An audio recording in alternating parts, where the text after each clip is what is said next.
So, in the previous lecture we have finished till alkanes chemical properties. All of you have remembered? In the previous lecture we have finished about the halogenation. After halogenation we have completed about the combustion of methane. In the complete combustion method, incomplete combustion method, and last one was controlled combustion method, and final point was pyrolysis. Till yet we have completed, right?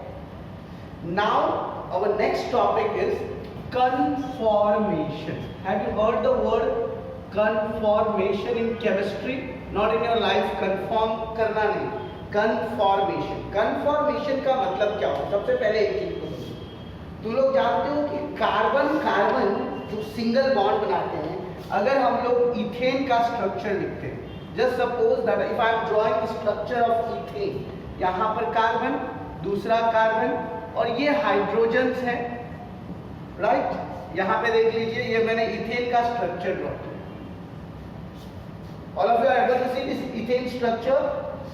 तो ये जो ethane का structure है, तो आप लोग मुझे ये बताइए, क्या कौन सा बॉन्ड है इसके अंदर में? सिग्मा बॉन्ड है या पाई बॉन्ड है? इथेन में सारे के सारे कौन से बॉन्ड हैं? Carbon carbon, carbon hydrogen. आपको पता है कि सिंगल बॉन्ड है, तो सिंगल बॉन्ड में सबका सब क्या होगा? Sigma bond. सबके सब सिग्मा बॉन्ड होंगे, क्योंकि सिंगल बॉन्ड है तो सिंगल बॉन्ड में हम लोग जानते हैं कि सिंगल बॉन्ड मतलब सिग्मा बॉन्ड। डबल बॉन्ड में क्या होता है? एक पाई होता है और एक सिग्मा होता है।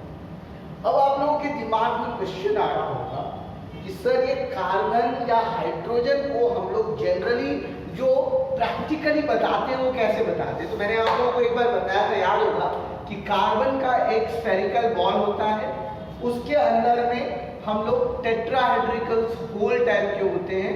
एक होल आपका जो है कार्बन कार्बन स्टिक वाला होगा, एक होल में आपका क्या होगा? कार्बन कार्बन वाला होगा, और दूसरा जो होल होगा वो आपके 3 हाइड्रोजन अटैच होंगे। एक में छोटा सा हाइड्रोजन, दूसरा इधर छोटा सा हाइड्रोजन, तीसरा इधर छोटा सा हाइड्रोजन। यस? और दूसरा जो कार्बन है उसमें भी सेम थिंग होगा, एक छोटा सा हाइड्रोजन, इधर छोटा सा हाइड्रोजन और एक इधर छोटा। ये आपका पाई सिंगल बॉन्ड, ये डबल बॉन्ड नहीं है, ये आपका सिग्मा बॉन्ड हो गया। ये कार्बन हाइड्रोजन के बीच में भी सिग्मा बॉन्ड। अब टोटल यहाँ पर आप देख लीजिए 1 2 3 6 कार्बन हाइड्रोजन सिग्मा बॉन्ड्स, और कार्बन कार्बन के बीच में 1 सिग्मा बॉन्ड, राइट? तो कार्बन कार्बन के बीच में एक सिग्मा बॉन्ड और कार्बन हाइड्रोजन के बीच में इथेन स्ट्रक्चर में टोटल 6 सिग्मा बॉन्ड्स। अब यहाँ पर आपके दिमाग में क्वेश्चन आएगा, सर इसका ये कन्फर्मेशन से क्या मतलब है? क्या रोटेशन, क्या कन्फर्मेशन? अब देखिए यहाँ पर करना क्या आपको, यहाँ पर एक कार्बन को आपको क्या करना है? स्टैटिक रखना है, कांस्टेंट रखना है। अब यहाँ पर ये जो दोनों बॉल आप देख रहे हो, ये बड़ा वाला बॉल जो है वो हमारा कार्बन है, और ये छोटे छोटे बॉल्स जो आप देख रहे हो वो हमारा हाइड्रोजन है, कार्बन और हाइड्रोजन। तो ये बड़े वाले जो बॉल है दोनों कार्बन के, एक बॉल को आप कांस्टेंट रखो, स्टैटिक रखो, और दूसरे बॉल को आप रोटेट करो। तो कैसा होगा ये फिगर जो बनेगा आप देख लीजिए। यहाँ पर ये कार्बन बॉल था, इसके साथ दूसरा कार्बन बॉल यहाँ पर अटैच था, तो ये एक को कांस्टेंट रखोगे तो दूसरा जो है तुम्हारा ये हाइड्रोजन, ये तीनों जो हाइड्रोजन थे वो तुम्हारा प्लेस चेंज होते रहेगा। इसके जो तीनों हाइड्रोजन है वो कांस्टेंट है, ये कार्बन का, ये कार्बन का तीनों हाइड्रोजन तुमको कांस्टेंट रखना है, और ये वाला जो कार्बन है तुम्हारा, ये कार्बन में हाइड्रोजन के नंबर्स डाल दो। ये hydrogen number 1, hydrogen number 2, hydrogen number 3, ये सेकेंड कार्बन का ये तीनों जो हाइड्रोजन है इसको हमने कांस्टेंट रखा, और ये वाले कार्बन को हम लोगों को रोटेट करना है। जस्ट सपोज कि रोटेट करना, तुम्हारे दिमाग में क्वेश्चन आएगा कि सर ये हम लोगों को खुद से करना या कार्बन ऑटोमेटिकली होता है? तो कोई भी काम ऑटोमेटिकली नहीं होता, ये तुम लोगों को पता है, ये केमिस्ट्री है, इसमें कुछ ना कुछ अमाउंट ऑफ एंथैल्पी या एनर्जी दिया जाता है, तब जाकर के कार्बन हाइड्रोजन बॉन्ड्स जो है मूव करेंगे। वैसे कहा जाता है इथेन में ये सिग्मा बॉन्ड्स है ये फ्रीली एक दूसरे से मूव करते हैं, लेकिन मैं तुम लोगों को बता देता हूं इसको भी मूव करने के लिए अप्रोक्सीमेटली 12.5 किलो जूल पर मोल अमाउंट ऑफ एनर्जी लगता है, तब जाकर के ये मूव होता है। तो ये जो रोटेशन होता है यहाँ पर, एक कार्बन को हमने स्टैटिक लिया और दूसरा कार्बन जो रोटेट कर रहा है, ये रोटेशन वाले मेथड को कन्फॉर्मेशन, ये जो प्रोसेस है इस प्रोसेस को कन्फॉर्मेशन, और ये जो फेनोमेनन जो तुम्हारा कर रहे हो रोटेशनल्स जो कर रहे हो इसको कन्फॉर्मर्स कहेंगे, rotamers, conformers, and this phenomenon is known as conformation. तो कन्फॉर्मेशन का मतलब हो गया कोई भी दो कार्बन एटम जो एक दूसरे से स्ट्रेट चेन। अब आप लोगों के दिमाग में क्वेश्चन होगा क्या सर ये कार्बन कार्बन का जो बॉन्ड लेंथ होगा और कार्बन हाइड्रोजन का जो बॉन्ड लेंथ होगा वो तो अलग अलग होगा। आप लोगों को मैं बता देता हूं once again, 134 picometre carbon carbon का जो बॉन्ड है उसका बॉन्ड लेंथ है 134 पिकोमीटर, और कार्बन हाइड्रोजन का जो बॉन्ड है 109 पिकोमीटर। तो इस दोनों के बॉन्ड लेंथ में डिफरेंस है, याद रखना है आप लोगों को। कार्बन कार्बन का जो बॉन्ड लेंथ है that is 134 picometre, and carbon hydrogen का जो बॉन्ड लेंथ है that is 109 picometre. Sometimes when you increase the number of carbon, then that will be 154 picometers. जैसे जैसे आप बढ़ते जाओगे कार्बन हाइड्रोजन का याद रखना 109 picometre.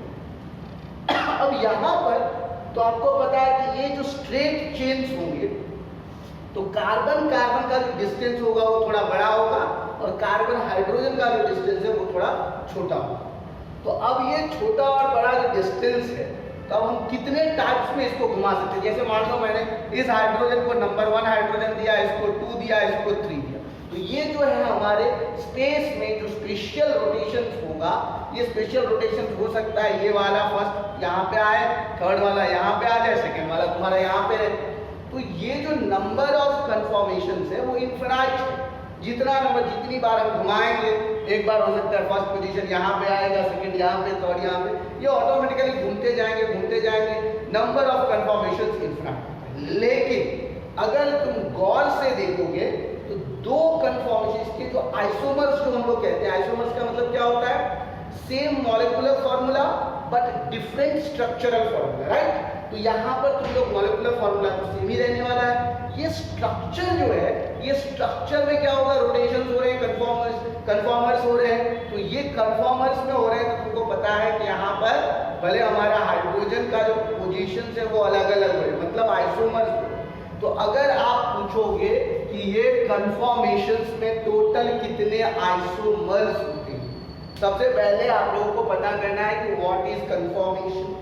Conformation is specially described about a two carbon chain atom in which one carbon is static and another is rotated towards that one static carbon atom. This phenomenon is called conformations. The process called conformers or rotamers. तो ये जो carbon rotate कर, आप लोगों को पता है कि 3D एक्सिस है, यहाँ पर हम लोगों ने ये दोनों कार्बन प्रैक्टिकल एटम्स लिए, ये भी कार्बन, इन दोनों कार्बन के एटम्स के पास देख लीजिए 3 हाइड्रोजन है, कार्बन की वैलेंसी 4 है, यहाँ पर कार्बन कार्बन का जो बॉन्ड लेंथ है वो थोड़ा बड़ा है कार्बन हाइड्रोजन के कंपेयर में। अब ये जो रोटेशन हो रहा है, ये रोटेशन करते समय कितने तरह के स्ट्रक्चर्स बनाएंगे तो वो आपको जनरली कहा जाता है there are infinite number of conformers, but if I talk about the isomers, about this conformers, then there are 2 types of isomers. अब आप लोगों को पता होगा कि ये दोनों जो आइसोमर्स है, एक आइसोमर्स का नाम है सॉ हॉर्स प्रोजेक्शन और दूसरे का नाम है, क्या नाम है, किसको पता है दूसरे प्रोजेक्शन का नाम, न्यूमैन प्रोजेक्शन। तो यहाँ पर सबसे पहले आप लोगों को मैं बता देता हूँ कि ये जो स्ट्रक्चर मैं ड्रॉ करूंगा तो कितने तरह के यहाँ पे आइसोमर्स हैं। तो अब देख लो यहाँ पर एक कार्बन एटम तुम्हारा यहाँ पे है, दूसरा कार्बन एटम यहाँ पे, इसको मैं थोड़ा बड़ा डॉट बना देता हूँ तुम्हारा। सॉ हॉर्स प्रोजेक्शन में क्या होता है उसके बारे में भी सबसे पहले हम लोग, सॉ हॉर्स प्रोजेक्शन ये एक तरह का आइसोमर्स है कन्फॉर्मेशंस का, सॉ हॉर्स प्रोजेक्शन। ये सॉ हॉर्स प्रोजेक्शन में तुम लोग देखो ये डॉट जो देख रहे हो ये ये डॉट तुम्हारा कार्बन एटम है। इस डॉट पे जब एक दूसरे के सामने कार्बन रहेगा, जैसे हम लोग असेंबली में एक स्टूडेंट के पीछे दूसरा स्टूडेंट पीछे में रहता है तो दूसरे स्टूडेंट का स्ट्रक्चर आगे में नहीं दिखता, उसी तरीके से यहाँ पर अगर समझ लो ये दोनों कार्बन एटम कुछ इस तरीके से है, ठीक है, कुछ इस तरीके से है कि एक कार्बन एटम दूसरे कार्बन एटम को क्या कर रहा है, ढक रहा है। तो यहाँ पर ये जो तुम लोग देख रहे हो ये डैश जो है ये हाइड्रोजन एटम्स के बॉन्ड है, कार्बन और हाइड्रोजन एटम्स के बॉन्ड। तो उसी तरीके से यहाँ पर भी है। तो एक दूसरे को अगर ढक देता है, ये कार्बन एटम एक दूसरे को अगर पूरी तरीके से ढक देता है। तुम लोगों ने इक्लिप्स के बारे में सुना है, सोलर इक्लिप्स, लूनर इक्लिप्स। तो सोलर और लूनर इक्लिप्स में क्या होता है कि मतलब किसी भी एक प्लैनेट को दूसरा प्लैनेट जो है या तो अर्थ मून के बीच में आ गया, सन और मून के बीच में अर्थ आ गया, या सन और मून के बीच में अर्थ, या सन अर्थ के बीच में मून आया, तो सोलर और लूनर इक्लिप्स हमारा चलते रहता है। अब यहाँ पर भी तुम्हारा ये एक दूसरे को जो ढक देगा, मतलब ये जो तुम्हारा कन्फॉर्मर्स है, ये जो आइसोमर्स है, इसको कहा जाएगा इक्लिप्स आइसोमर्स। क्या कहा जाएगा, इक्लिप्स प्रोजेक्शन। और जो क्योंकि यहाँ पर हमने इस कार्बन को स्टैटिक किया है, ये कार्बन हम अभी भी रोटेट कर सकते हैं, तो एक जो होगा तुम्हारा इक्लिप्स फॉर्म होगा, और दूसरा अगर हम इसी कार्बन को यहाँ पर जो तुम्हारा कार्बन एटम है देख लो, इस कार्बन एटम के जो ये स्ट्रेट दूसरे कार्बन एटम के साथ अटैच था, इसका बॉन्ड कुछ इस तरीके से था। अब इसके अलावा जो है हम इसके बॉन्ड को कुछ इस तरीके से रखते हैं। तो अब देख लो अलग अलग पोजीशन हो गया। तो जो अलग अलग पोजीशंस हो गया, एक दूसरे को नहीं ढक रहा है, इक्लिप्स में नहीं आ रहा है, तो इस फॉर्म को स्टैगर्ड फॉर्म कहेंगे। कौन सा फॉर्म कहेंगे, स्टैगर्ड फॉर्म। पहला वाला है हमारा इक्लिप्स फॉर्म और दूसरा जो है हमारा स्टैगर्ड फॉर्म। स्टैगर्ड। ये कन्फॉर्मर्स क्या होते हैं, कन्फॉर्मर्स में मैंने तुम लोगों को बताया कि दो कार्बन एटम, दोनों कार्बन एटम एक दूसरे के साथ अटैच है, कार्बन कार्बन का जो बॉन्ड लेंथ है वो ज्यादा बड़ा है in comparison to carbon hydrogen. अब तुम्हारे दिमाग में क्वेश्चन उठना चाहिए कि सर ये एक्चुअली होता क्यों, होने के पीछे एक रीजन है कि तुम लोगों को पता है कि लोन पेयर वाला इलेक्ट्रॉन्स वाला थ्योरी याद करो कि lone pair maximum repulsion in comparison to lone pair bond pair, और सबसे कम होता है बॉन्ड पेयर बॉन्ड पेयर। तो यहाँ पर क्या है, कार्बन हाइड्रोजन एटम्स के पास किसी के पास लोन पेयर कुछ है ही नहीं, जो भी है बॉन्ड पेयर इलेक्ट्रॉन्स। तो क्या बॉन्ड पेयर में रिपल्शन होगा, ये मिनिमम रिपल्शन तो होगा ही, सिंस एक तो सिग्मा बॉन्ड है तो मिनिमम रिपल्शन होगा। तो हाइड्रोजन जो एक सामने रहेंगे, जो हम लोग इक्लिप्स स्टेट, इक्लिप्स फॉर्म कह रहे हैं, तो इस स्टेट में रिपल्शन होगा क्योंकि हाइड्रोजन और हाइड्रोजन एक दूसरे के सामने आ रहे हैं, हाइड्रोजन और हाइड्रोजन एक दूसरे के सामने आ रहे हैं, हाइड्रोजन और हाइड्रोजन एक दूसरे के, तो ये तीनों हाइड्रोजन इथेन में देख लो, पहला, दूसरा और तीसरा, तीनों हाइड्रोजन एक दूसरे के सामने आ रहे हैं, तो definitely there will be some repulsion. तो रिपल्शन होगा तो फिर ये अनस्टेबल स्ट्रक्चर हो जाएगा। लेकिन जिसमें तुम्हारा कार्बन हाइड्रोजन या हाइड्रोजन हाइड्रोजन का बॉन्ड लेंथ ज्यादा है तो उसमें तुम्हारी स्टेबिलिटी ज्यादा होगी। मान लो ये यहाँ पे हाइड्रोजन है, दूसरा यहाँ पे, ये यहाँ पे, दूसरा यहाँ पे, तीसरा यहाँ पे। तो ये जो इथेन का जो स्ट्रक्चर मैं बनाया हूँ, तो इस इथेन के स्ट्रक्चर में तुम देख लो, सबसे पहले मैंने क्या किया कि एक दूसरा कार्बन जो एक दूसरे के स्ट्रेट में है, जैसे हम लोग असेंबली में खड़े होते हैं, एक के पीछे में दूसरा स्टूडेंट, उसके पीछे में तीसरा, और अब एक दूसरे का हाथ अगर हम ऐसे करेंगे तो देखना मेरे हैंड के पीछे में दूसरे स्टूडेंट का हैंड, तीसरे का, तो एक दूसरे को इक्लिप्स कवर्ड कर दो। तो जिसमें कंप्लीटली कवर्ड होता है उसमें रिपल्शन ज्यादा होगा, और जिसमें कंप्लीटली कवर्ड नहीं होंगे उसमें रिपल्शन कम होगा। जिसमें रिपल्शन कम होगा स्टेबिलिटी ज्यादा होगा, और जिसमें तुम्हारा रिपल्शन ज्यादा होगा उसकी स्टेबिलिटी कम। तो सबसे पहले तुम लोगों को ये पता करना था कि what is conformations, what are conformers और rotamers. Second thing, how many types of isomers of this conformers. Two types as I have shown you, sawhorse and projection and Newman's projection. अब दूसरा वाला जो टॉपिक आएगा हमारा, उसका नाम है न्यूमैन प्रोजेक्शन. तो सबसे पहला टॉपिक में आपने देखा कि आखिर सॉ-हॉर्स प्रोजेक्शन में क्या होता है, कार्बन कार्बन स्ट्रेट बॉन्ड में एक दूसरे से आते हैं. अब जो आप ड्रॉ करोगे स्ट्रक्चर, तो वो 3D स्ट्रक्चर्स होगा. ये सीधा सीधी लाइन स्ट्रक्चर था जिसमें आपने सॉ-हॉर्स प्रोजेक्शन में देखा कि एक दूसरे को कार्बन, उसमें भी आपका यही दोनों फॉर्म होगा, इक्लिप्स फॉर्म और स्टैगर्ड फॉर्म. इसके अलावा भी एक और फॉर्म होता है. बोलोगे कि सर वो कौन सा फॉर्म होता है? इक्लिप्स में आपने देखा कि एक दूसरे को पूरा ढक दिया है और दूसरा जो है एक दूसरे से कंप्लीटली ढका हुआ नहीं है.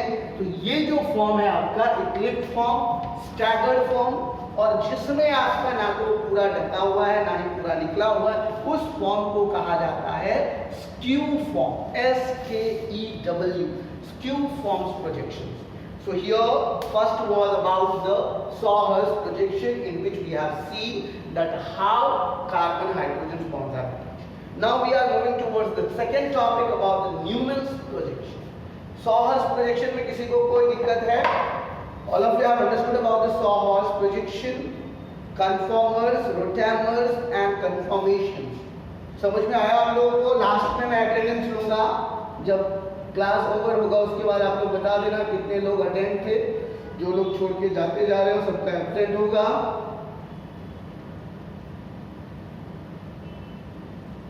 Total 21 students are there. Another are you understanding बेटा what are conformers, rotamers? Board दिख रहा है लोगों को या नहीं दिख रहा है?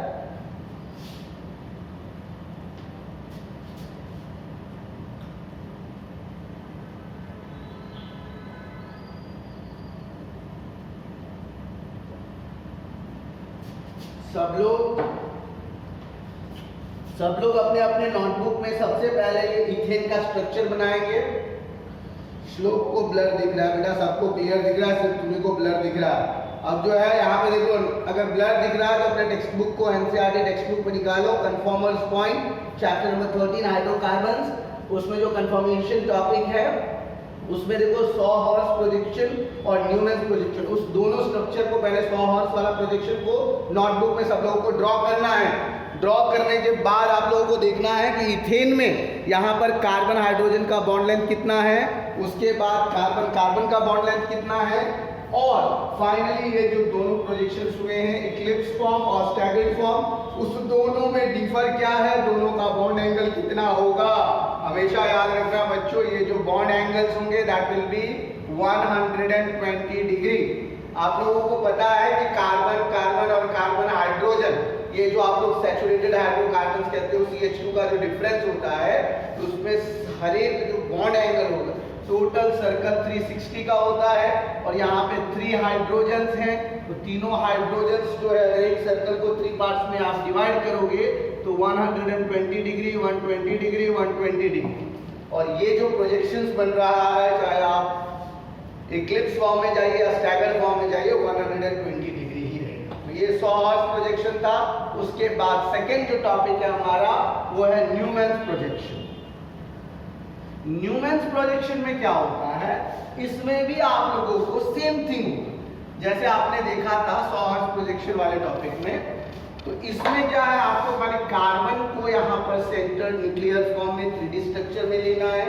यहाँ पर जो कार्बन होंगे 120 डिग्री पर तीनों बॉन्ड बना दीजिए, ये आपका कार्बन का एटम हो गया. और इस कार्बन एटम के पीछे में, ठीक पीछे में यहाँ पर और यहाँ पर, क्योंकि इक्लिप्स स्ट्रक्चर है तो इक्लिप्स में क्या होगा, पीछे में होगा. ये जो आप देख रहे हो इस पीछे में स्ट्रक्चर है, इस सर्कल के पीछे.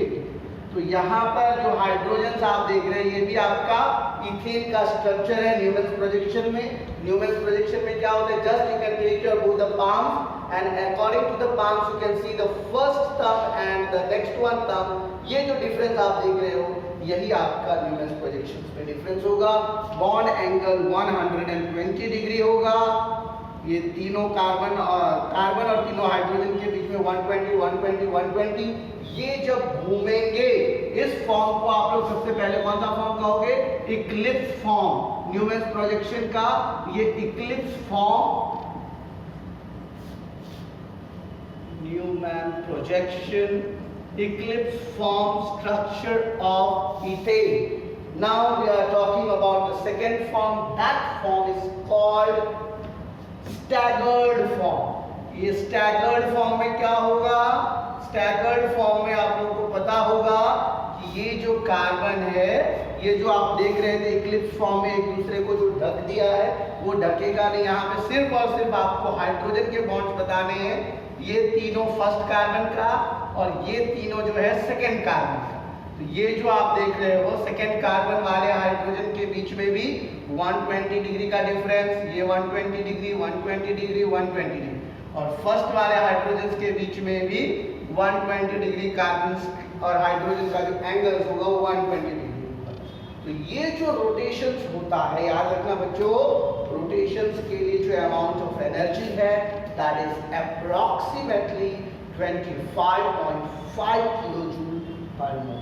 तो ये दो तरह का तुम्हारा कंफर्मेशंस था। जनरल इस कंफर्मेशंस में जो पूछे जाते हैं वो स्ट्रक्चर पूछे जाते हैं कि भाई आप ये इसमें ड्रॉ करके बताइए कि न्यूमैन प्रोजेक्शंस का इथेन का स्ट्रक्चर ड्रॉ कीजिए, उसमें बॉन्ड एंगल्स बताइए। बॉन्ड एंगल जैसे मैंने आपको बताया कार्बन कार्बन के बीच में 134 पिकोमीटर एंड कार्बन हाइड्रोजन के बीच में 109 पिकोमीटर। तो ये बॉन्ड डिफरेंस है, लेकिन फ्रीली मूव होने में जो अमाउंट ऑफ एनर्जी खर्चा हो रहा है दैट इज 25.5 किलोजूल। तो ये था आपका conformations of Newman's projection and sawhorse. सब लोगों को समझ में आया? किसी को कोई डाउट है न्यूमैन्स प्रोजेक्शन में स्टैगर्ड फॉर्म और इक्लिप्स फॉर्म में? Please type. Nikunj Bhav sir को ब्लर दिख रहा है। बेटा समझ में आया मैं जो बोल रहा हूँ निकुंज? समझ में आया निकुंज? यस और नो टाइप कर बेटा। एनसीईआरटी टेक्स्ट बुक ओपन कर लेगा। स्ट्रक्चर जो मैंने ड्रॉ किया अगर नहीं दिख रहा है तुम लोगों को तो एनसीईआरटी टेक्स्ट बुक ओपन करो, उसमें दिखेगा तुम लोगों को स्ट्रक्चर, राइट? उसमें दिखा तुम लोगों को Newman's projection and sawhorse projection. Yes, तो ये दोनों कंफर्मेशंस आप लोगों को समझ में आया? यस और no? Riya, have you got it बेटा?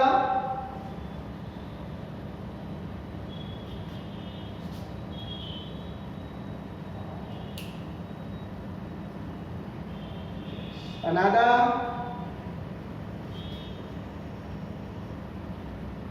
कंफर्मेशन समझ में आया आप लोगों को? यस और नो? जस्ट टाइप करके बताओ मुझे कि सर समझ में आया या नहीं आया। जस्ट टाइप करो। जिन लोगों को नहीं समझ में आया वो नो टाइप करें, जिन लोगों को समझ में आया यस टाइप करो फटाफट क्विक। तो फिर हम आगे बढ़ेंगे नेक्स्ट टॉपिक की तरफ।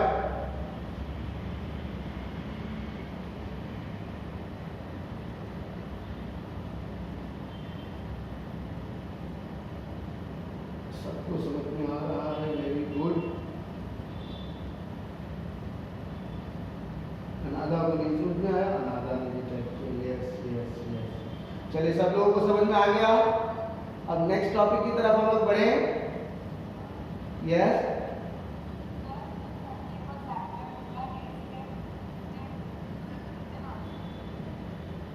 $50 मार्क्स होता है, 5050।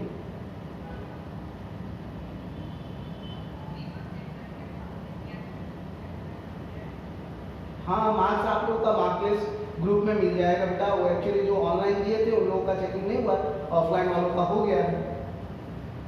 तो मिल जाएगा आप लोगों को बहुत सून, उसका भी रिजल्ट आ जाएगा। नो नीड टू वरी बेटा, अच्छे मार्क्स है तुम्हारे, राइट? चलिए नेक्स्ट टॉपिक है हमारा अल्कीन। कितने लोगों को अल्कीन का केमिकल फॉर्मूला पता है? What is alkyne and what is the chemical formula of alkyne?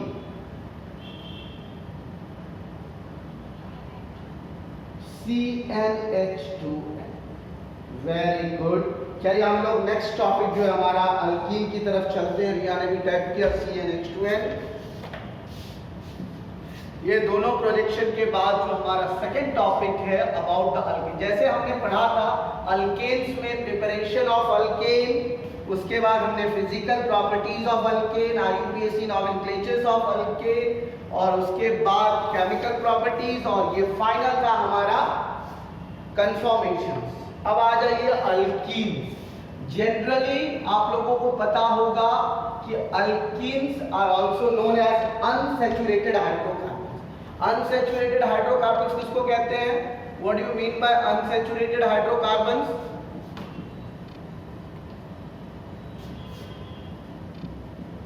जिसमें एक डबल बॉन्ड एटलीस्ट होना चाहिए।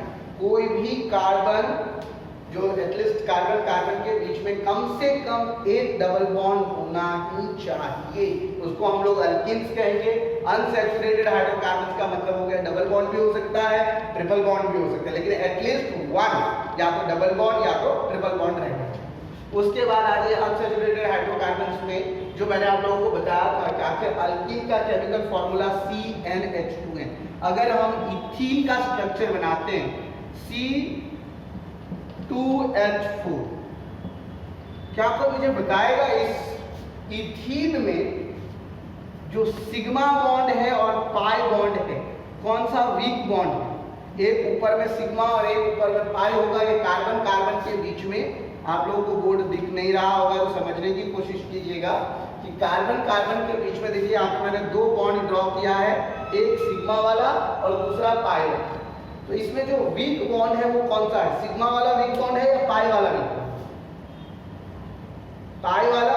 मैंने आपको बताया था इन कंपैरिजन टू, वैसे तो जनरली यहाँ पे अगर आप बात करोगे अगर वीक बॉन्ड नहीं होता तो कंफर्मेशन का स्ट्रक्चर नहीं होता। वो कंफर्मेशन का जो स्ट्रक्चर हो रहा है that is only and only because of the weak bonds.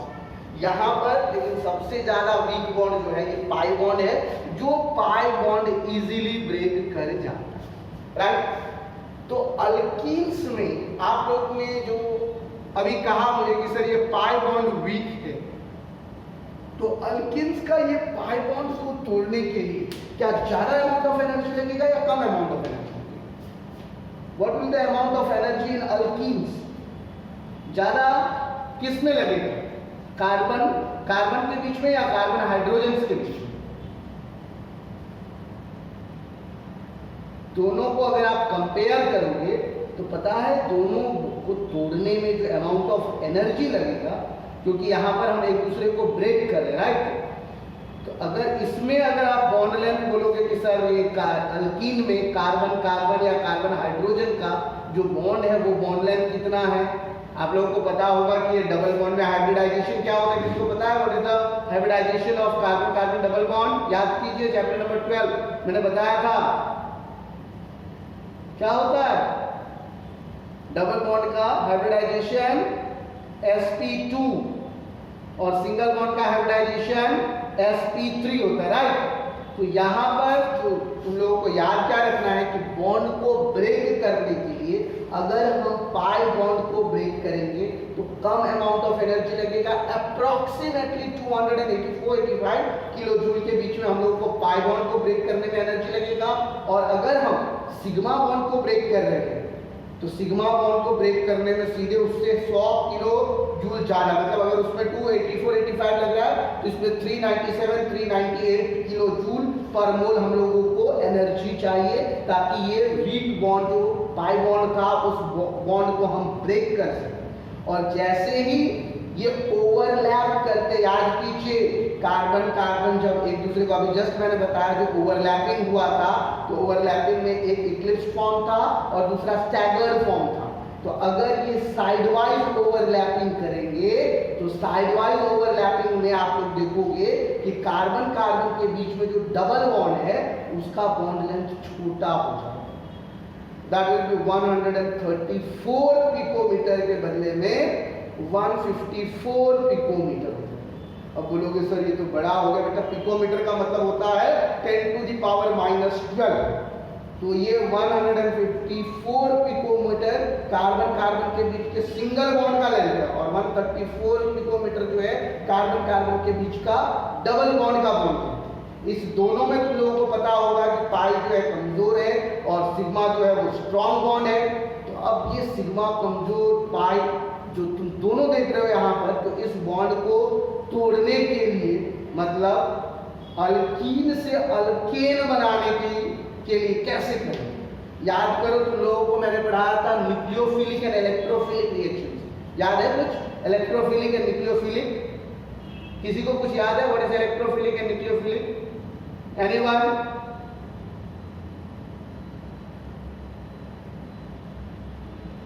किसी को नहीं याद?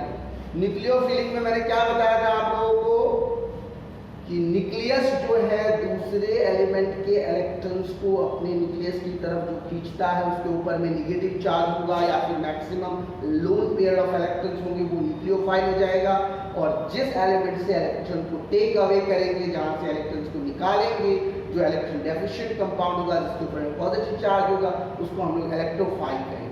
तो यहाँ पे इलेक्ट्रोफाइल और न्यूक्लियोफाइल में अभी फिलहाल आप लोगों को जो IUPAC नॉमेनक्लेचर का जो अल्कीन्स के जितने भी होंगे वो नाम आप लोगों को कुछ लिखना है, तब जाकर के पता चलेगा कि सर इसके जो नेमिंग्स हैं किस तरह से होंगे, क्या होंगे, नहीं होंगे, वो सारा डिटेल्स अभी हम लोग सीखेंगे। सबसे पहले आप लोगों को अल्कीन्स का जो जनरल फॉर्मूला है CnH2n को ध्यान में रखना है, और उसके बाद कुछ IUPAC नॉमेनक्लेचर भी पढ़ेंगे। आप लोगों के सामने अगर NCERT खुला होगा तो NCERT में देखो कुछ क्वेश्चंस है नॉमेनक्लेचर रिलेटेड। अगर नॉमेनक्लेचर रिलेटेड समथिंग क्वेश्चंस होंगे, या 13.7 आ जाइए, सीधा सीधी 13.7 प्रॉब्लम 13.7 आ जाइए। आप लोग सब लोग अपने अपने नोटबुक में प्रॉब्लम 13.7 का स्ट्रक्चर बनाएंगे। फर्स्ट जो है आपका CH3 हॉल ट्वाइस है 13.7, प्रॉब्लम नंबर 13.7 सब लोग ओपन कीजिए। और फर्स्ट क्वेश्चन जो है आपका है CH3 hall twice, CH3 hall twice, CH single bond CH, फिर double bond CH, CH2 CH, CH2 CH, और फिर कार्बन के नीचे में एक चेन है जो डबल बॉन्ड के साथ है CH, डबल बॉन्ड CH, फिर इधर जो है एक आपका सिंगल बॉन्ड CH है और उसके नीचे में C2H5, C2H5, और लास्ट जो है आपका CH3 है। तो इसका स्ट्रक्चर आप लोगों को बनाना है।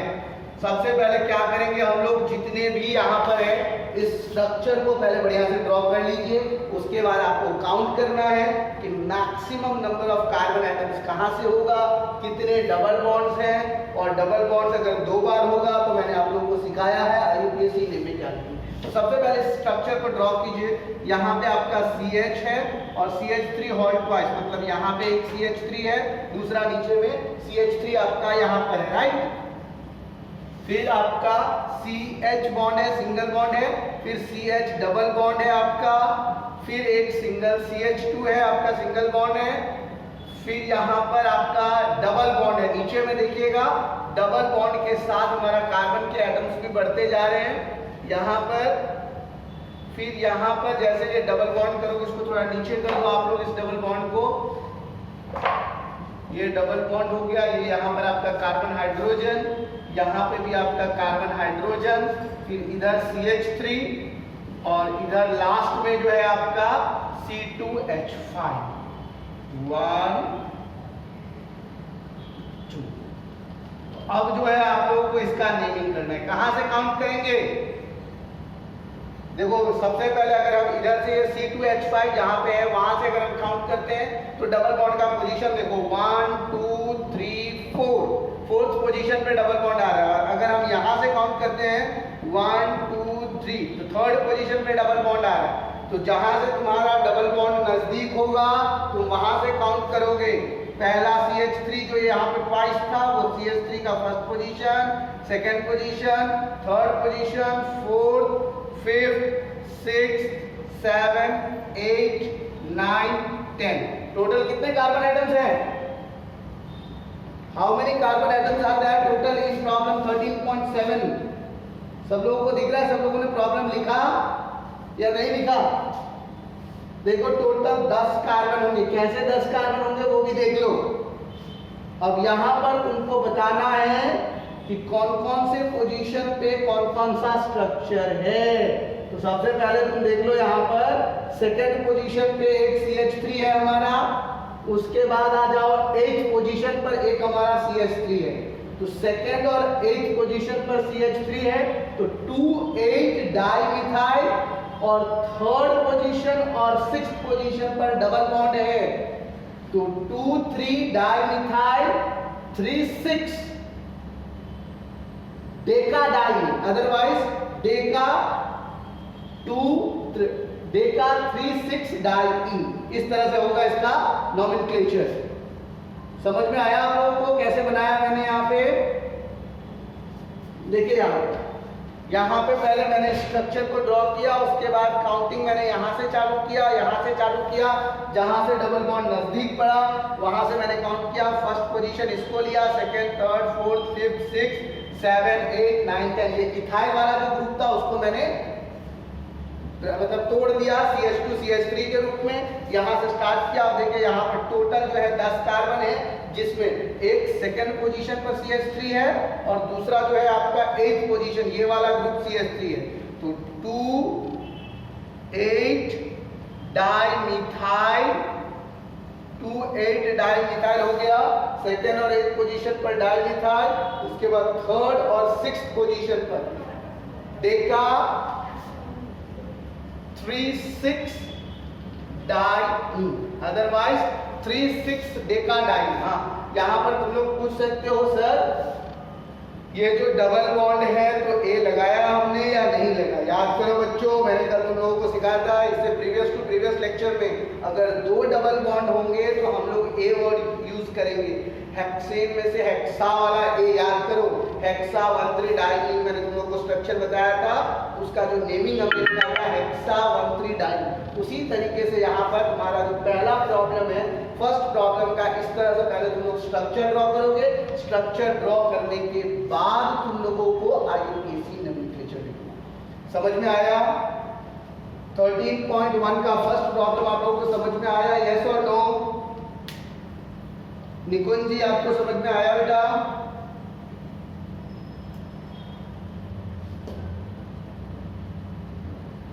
चलिए क्वेश्चन नंबर 2 की तरफ बढ़िए आप लोग। क्वेश्चन नंबर 2 जो है आपका, ये देख लीजिए आपका लाइन फॉर्म में है, उसको लाइन फॉर्म में लिख लीजिए, शायद आप लोगों को बहुत मजा आएगा इस फॉर्म में।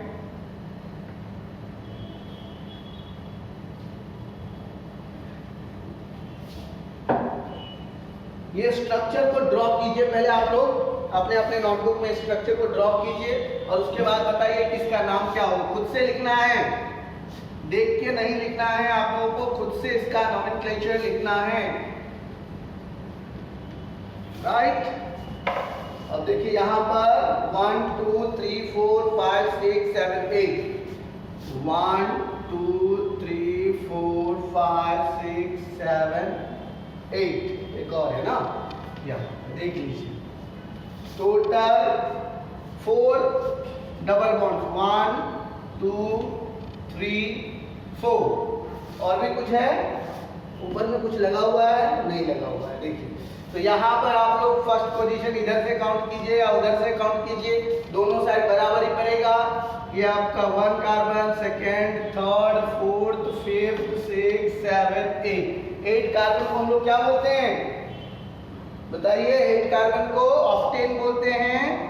तो ये हो जाएगा आपका ऑक्टा 1 3 5 7 टेट्राई, ऑक्टा 1 3 5 7 टेट्राई। ये जो स्ट्रक्चर है आपका, इस स्ट्रक्चर का नाम क्या हो जाएगा? ऑक्टा 1 3 5 7 टेट्राइन, अदरवाइज आप नंबर को आगे कर सकते हैं 1 3 5 7 octa tetrayne. Got it everyone? Yes और नो? समझ में आ रहा है बेटा आप लोगों को? रिया आर यू गेटिंग बेटा? नहीं समझ में आए तो पूछना तुम लोग कि सर मुझे ये नहीं आया। चलिए इसके नेक्स्ट वाला स्ट्रक्चर को ड्रॉ कीजिए आप लोग। नेक्स्ट वाला जो स्ट्रक्चर है CH2 डबल बॉन्ड, ये थोड़ा आप लोगों को स्टैगर्ड फॉर्म में दिया है, थोड़ा इस फॉर्म में आप लोगों को दिक्कत भी होगा। ये पहले तो इसका स्ट्रक्चर बना लीजिए, थर्ड क्वेश्चन जो दिया हुआ है स्ट्रक्चर ऐसे बनाओगे आपका यूपीएससी नॉमेनक्लेचर आ गया। मेन होता है स्ट्रक्चर, इसमें स्ट्रक्चर कंप्लीट तो आपका यूपीएससी नॉमेनक्लेचर कंप्लीट।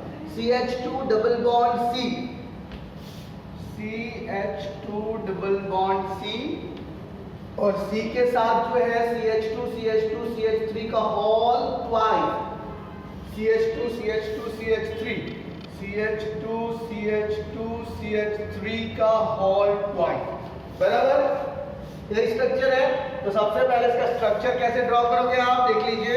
यहाँ पर कार्बन के साथ 2 हाइड्रोजन, उसके बाद डबल बॉन्ड, यहाँ पर कार्बन के पास जो है CH2 CH2 CH3 और यहाँ पर भी एक CH2 CH2 CH3। अब देखो तुम लोग काउंट किधर से करोगे। अब तुम्हारे पास दिमाग में क्वेश्चन आना चाहिए, सर हम काउंट ऐसे करें या फिर ऐसे करें। बताओ आप लोग कहां से काउंट करोगे और किसको आप लोग प्रायोरिटी दोगे। 1 2 3 4 5। अगर स्ट्रेट हम लोग काउंट करते हैं तो 5 होता है। सेकंड पोजीशन पर आपका ये प्रोफाइल ग्रुप हो जाएगा।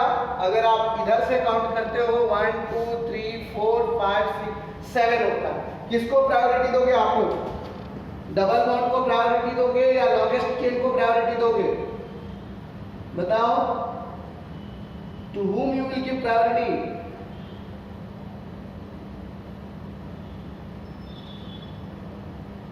स्टूडेंट्स किसको देंगे प्रायोरिटी आप लोग बता सकते हैं। डबल बॉन्ड को देंगे या फिर ये लॉन्गेस्ट कार्बन चेन को देंगे, फटाफट बताइए quick. Can anybody tell me to whom we will give priority, double bond or longest carbon chain? हाँ बोलो बोलो क्या बोल रहे हो बोलो।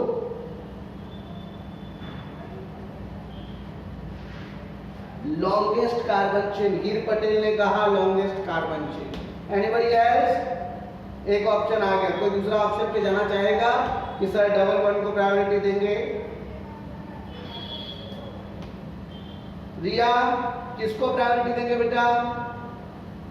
अगर आप सुनो, सबसे पहले अगर आप लॉन्गेस्ट कार्बन चेन को प्रायोरिटी दे रहे हो तो क्या कभी मीथीन होता है, आपने सुना है मीथीन नाम का, METHENE, डबल बॉन्ड होगा कभी नहीं होगा।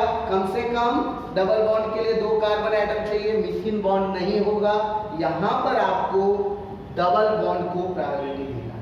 इसको प्रायोरिटी देना है डबल, सिंस एक तो हमारा चैप्टर है, टॉपिक है अल्कीन्स, और दूसरी बात यहाँ पर क्यों देना है डबल बॉन्ड को प्रायोरिटी वो भी मैं बता देता हूँ। अगर आप सिंगल बॉन्ड को प्रायोरिटी देते हो तो ये जो CH3 रहता तब आप दे सकते थे, लेकिन यहाँ पर CH2 है और उसके साथ डबल बॉन्ड है, तो यहाँ पर जो है आप लॉन्गेस्ट चेन को प्रायोरिटी नहीं दोगे, यहाँ पर अल्कीन को प्रायोरिटी दोगे, डबल बॉन्ड को प्रायोरिटी दोगे। तो यहाँ से आप काउंट करोगे 1 2 3 4 5, टोटल 5 कार्बन हो गए। और जो सेकेंड पोजीशन पर CH2 CH2 CH3 है, टोटल देख लीजिए तो 3 कार्बन वाले एटम्स को क्या बोलते हैं, 3 कार्बन वाले अल्काइल एटम्स का नाम क्या होगा।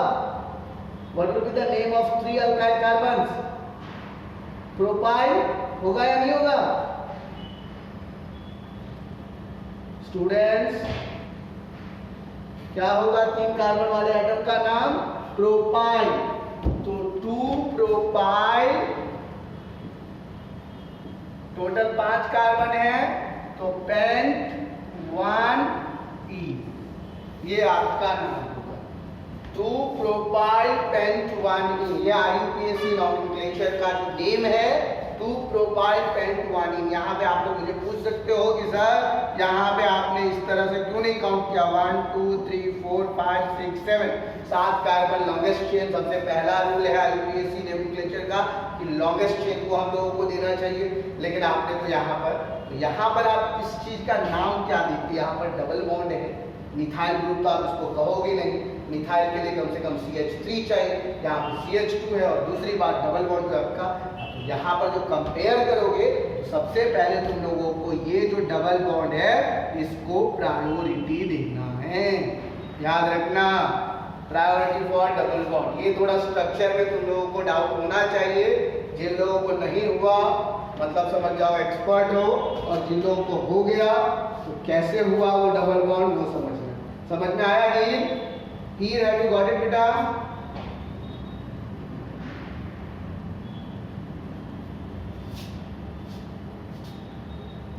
हीर पटेल समझ में आया? अनादा तुमको समझ में आया बेटा?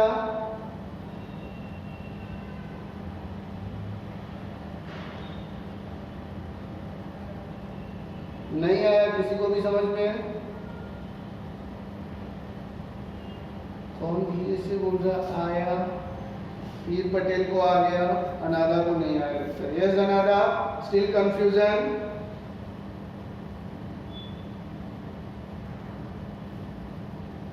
रिया ये वाला स्ट्रक्चर समझ में आया? किस तरह से क्या बोल रहे हो?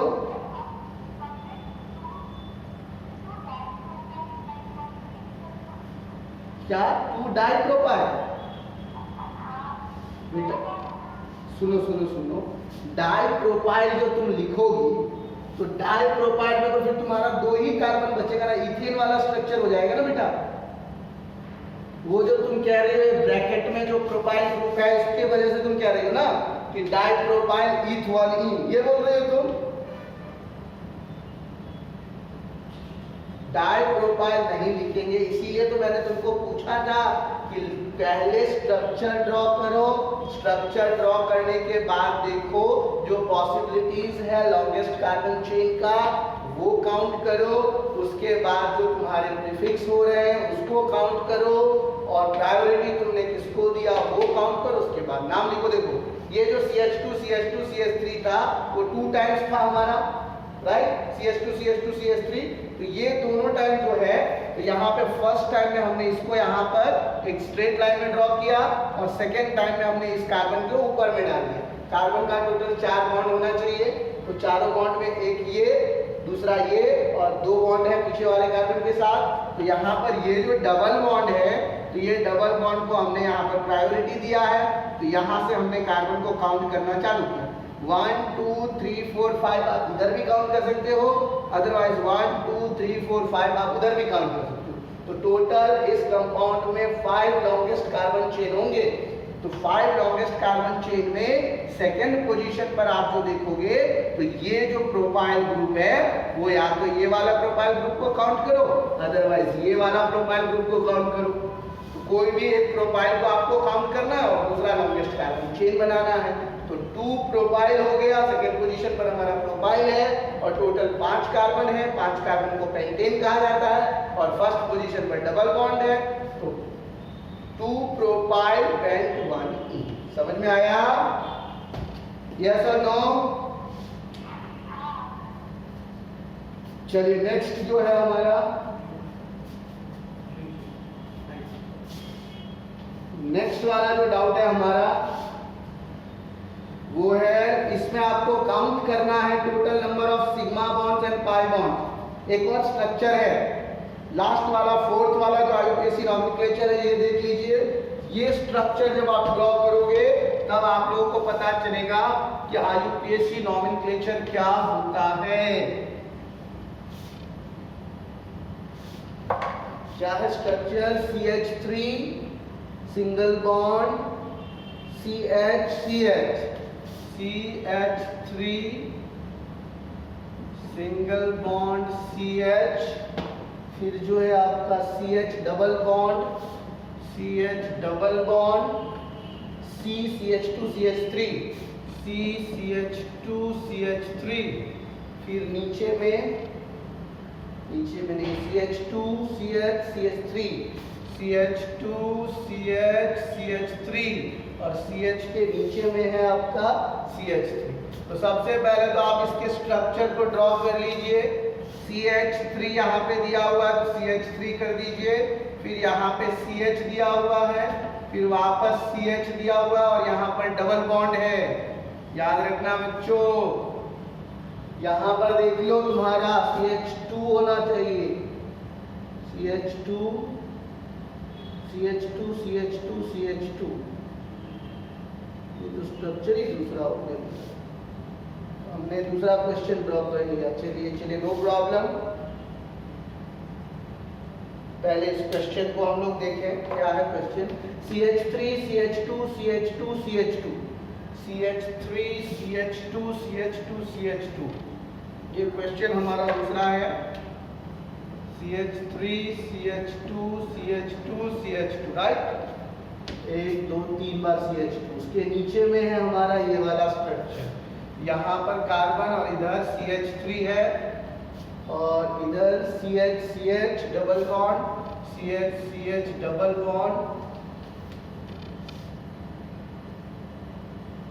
ऊपर में CH2 CH3, यहाँ पर CH CH डबल बॉन्ड के बाद फिर एक डबल बॉन्ड कार्बन, यहाँ पर ऊपर में CH2 CH3 CH2 CH3, उसके बाद यहाँ पर right hand side CH2 CH CH3 CH2 CH CH3 और CH के नीचे में CH3। ये हमारा स्ट्रक्चर है, देख लीजिए। ये लास्ट वाला जो है थोड़ा लंबा स्ट्रक्चर है, तो पहले आप लोग इसके स्ट्रक्चर को ड्रॉ कर लीजिए। CH3, फिर आपको CH2, फिर CH2, फिर CH2, एक हाइड्रोजन इधर, दूसरा हाइड्रोजन, फिर नीचे में आ जाइए, यहाँ पर CH और इधर जो है आपका CH3, फिर इसको जाने दीजिए, यहाँ पर CH, फिर डबल बॉन्ड, यहाँ पर ऊपर में CH2 CH3, फिर जाइए CH2, फिर CH, फिर यहाँ पर CH3 और यहाँ पर CH3। अब देखो तुम लोगों को काउंट कहाँ से करना है, बस दिमाग में ये वर्ड याद रखना, जहां पर डबल बॉन्ड नजदीक पड़े। क्या याद रखना है? जहां से आपका डबल बॉन्ड नजदीक पड़े। किधर से काउंट करोगे? सबसे पहले दिमाग लगाओ। अगर हम यहां से काउंट करते हैं 1 2 3 4 5 6 कार्बन पर डबल बॉन्ड हमारा। अगर हम यहां से काउंट करते हैं 1 2 3 4th पोजीशन पे हमारा डबल बॉन्ड हमारा। तो अगर हम देखो यहां से काउंट करते हैं 1 2 3 4 5 6 7 8 9 10, टोटल कितने कार्बन हो गए? 10 कार्बन हो गए।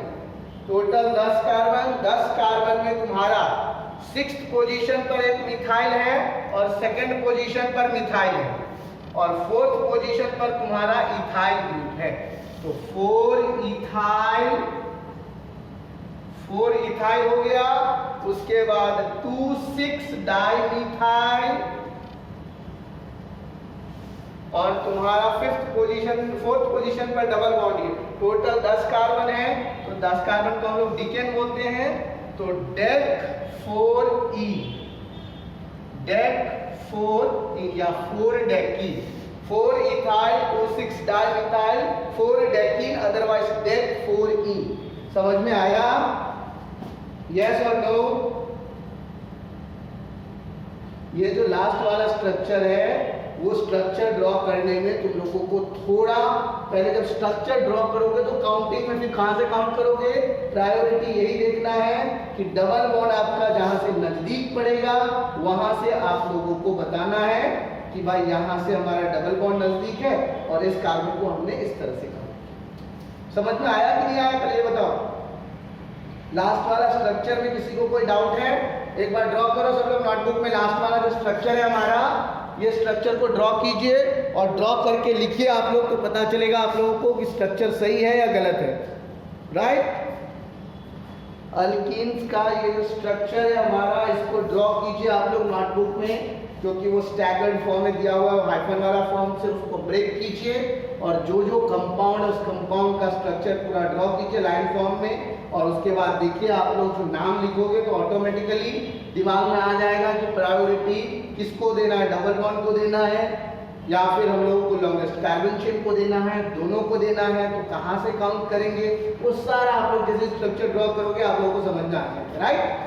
तो आप लोग देख लेना यहाँ से 1 से लेकर के 10 तक मैंने किस तरह से काउंट किया। 4th पोजीशन पर मेरा इथाइल ग्रुप भी था और 4th पोजीशन पर डबल बॉन्ड भी था, उसको भी मैंने ध्यान में रखा। और इधर से फिर वापस 6th पोजीशन पर मेरे को मिथाइल और 2nd पोजीशन पर मिथाइल ग्रुप मिल गया और उसके बाद यहाँ पे आकर मैंने टोटल 10 कार्बन किए, राइट। तो आप लोगों ने देखा होगा 4 इथाइल 2 6 डाइमिथाइल दैट 4 इन। समझ में आया या नहीं आया? यस और नो?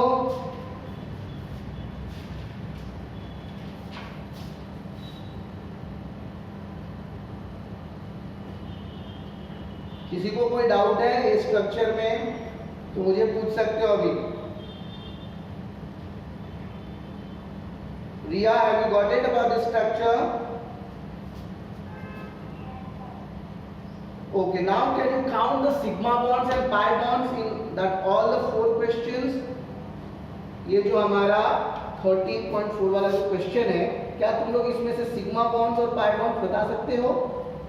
13.7 का फर्स्ट से लेकर के 4th तक जो भी स्ट्रक्चर आप ड्रॉ करोगे उसमें counting of sigma bonds and pi bonds याद करो। हम लोगों ने जब स्टार्ट किया था तो 12th चैप्टर में हम स्टार्टिंग में ही था हम लोगों का number of sigma bonds, number of pi bonds और दूसरा था हाइब्रिडाइजेशन, याद आया? तो ये चारों स्ट्रक्चर्स में मैंने लास्ट वाले स्ट्रक्चर में अगर मैं पूछूंगा तो तुम लोगों को सिग्मा बॉन्ड पाई बॉन्ड कैसे कैसे निकालना बता देता हूँ। कार्बन कार्बन के बीच में सिग्मा बॉन्ड्स, कार्बन कार्बन के बीच में सिग्मा बॉन्ड कितने होंगे, कार्बन कार्बन के बीच में पाई बॉन्ड्स कितने होंगे और कार्बन हाइड्रोजन के बीच में सिग्मा बॉन्ड्स कितने होंगे। इस तरह से लिखना है और इसके साथ हर एक कार्बन का हाइब्रिडाइजेशन भी तुम लोगों को लिखना है जो टेक्स्ट बुक में नहीं है, लेकिन मैं बता देता हूं आपको हाइब्रिडाइजेशन भी लिखना है। Hybridization and sigma and pi bonds, these 2 things you have to write about the question number 13.7, hybridization including with sigma and pi bonds. Got it everyone? Yes or no? सब लोगों को समझ में आया? अब आप लोग अपना पहले अटेंडेंस दे दीजिए, उसके बाद हम लोग आइसोमराइजेशन की तरफ पढ़ेंगे।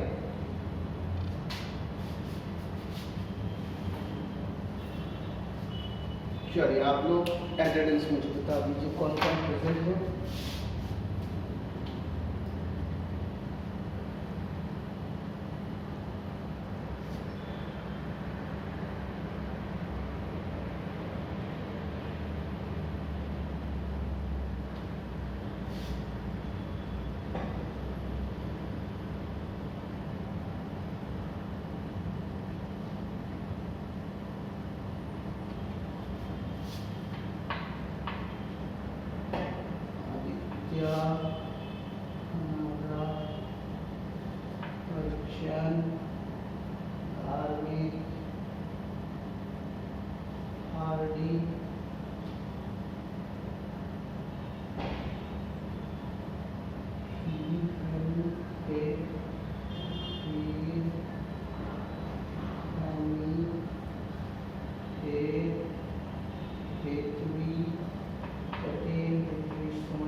श्रेयस, स्मृति, विराज,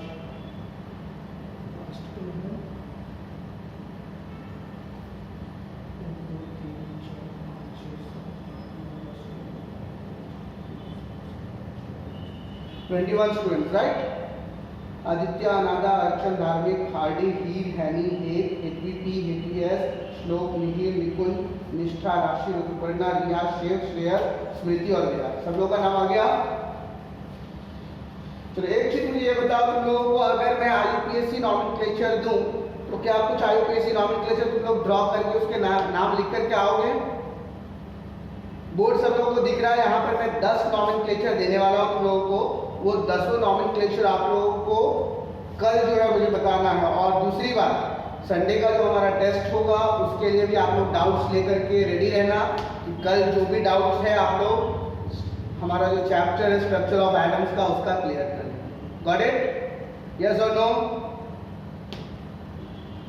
चलिए यहाँ पर मैं 10 नॉमेनक्लेचर आप लोगों को दे रहा हूँ। वो 10 नॉमेनक्लेचर आप लोग यहाँ पर पहले ड्रॉ कर लीजिए नोटबुक में और उसके बाद इसका नाम लिख करके रेडी रहिएगा।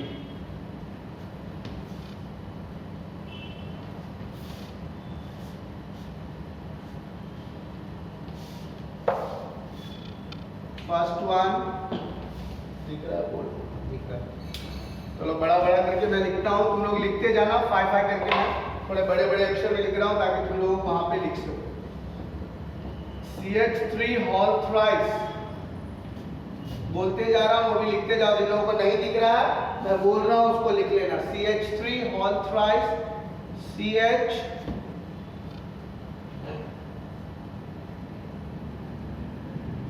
CH 1 2 3 CH हो गया यहाँ पर CH2 CH3 CH। देखो इसका नाम CH3 whole thrice, CH CH CH2 CH3 CH। CH3 whole thrice, CH CH CH2 CH3 CH। ये फर्स्ट हो गया। सेकेंड वाला लिखो C2H5 whole twice, CH2 CH2 CH2। C2H5 whole twice, CH2 CH2 CH2 3 times। C2H5 whole twice, CH2 CH2 CH2। Next question लिखो CH3 CH2 CH2 whole thrice, CH3 CH2 CH2 का whole thrice. फिर यहां पर carbon डालो CH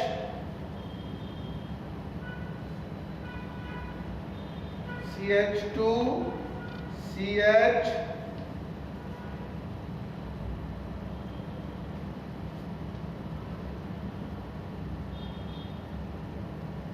CHCl।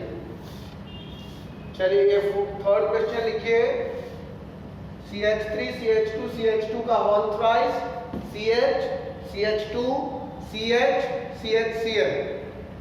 और जो fourth question है वो लिखिए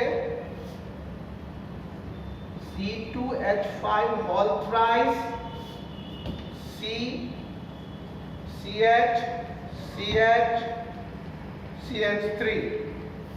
C2H5 whole thrice, C CH CH CH3।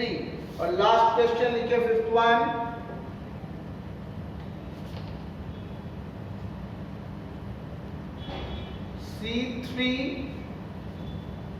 C3H7 whole twice, C3H7 whole twice, CH CH2 CH2Br। एक मिनट, CH2Br। फिर आगे में लिखो CHBr, यहाँ पर CH2 ने CHBr।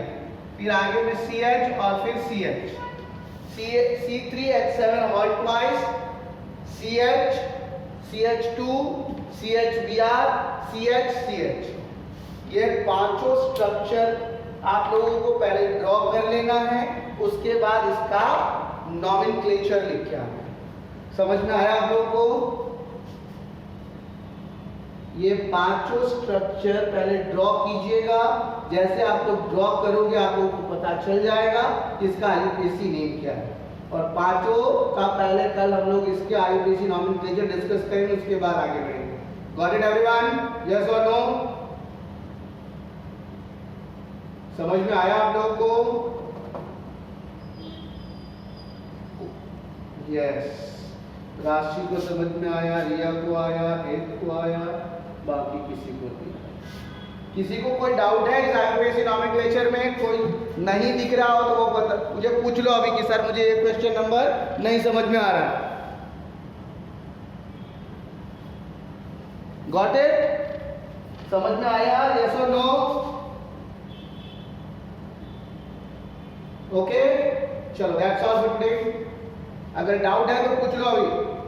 किसी को कोई डाउट है? Having anyone any doubt?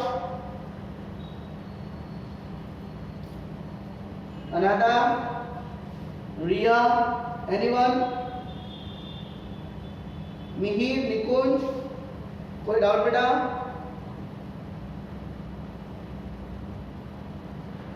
No. चलिए, that's all for today. Thank you very much for joining chemistry online. चलो bye bye, take care everyone.